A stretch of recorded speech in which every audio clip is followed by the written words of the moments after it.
All right, buckle up for the watermelon saga, because this isn't your average wise monk gives cryptic advice tale.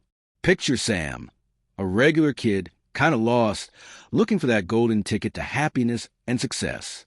Instead of some deep, ancient proverb, Master Sito, aka the chillest monk ever, just hands him a ginormous watermelon and says, "Yo, balance this on your noggin and stroll through town. Don't drop it." Seriously, that's it. So Sam goes for it, obviously getting side-eyed by every villager. Some folks are laughing their heads off. Can you blame them? While others are probably placing bets on when he'll faceplant. The thing is, Sam powers through. He wobbles, nearly wipes out a few times, but he keeps going, and when he finally makes it, Master Sito just cracks up, like full belly laugh.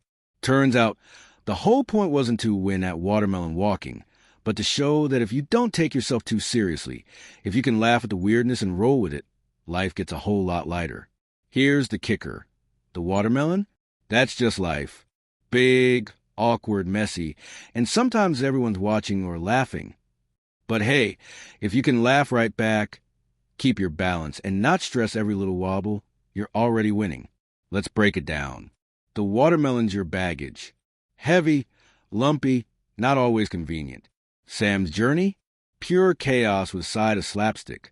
But also, the crowd joins in.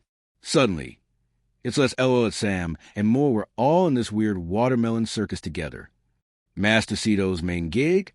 Teaching that a good laugh and some grit will get you farther than any boring pep talk. And Sam? He gets it. Don't let the struggle steal your grin. So yeah, next time life hands you a metaphorical watermelon, don't panic. Maybe even showboat a little. Laugh, stumble, keep moving. Let the joy do the heavy lifting. Because honestly, nobody likes a soggy, humorless melon-carrying robot. You gotta let happiness do the steering sometimes.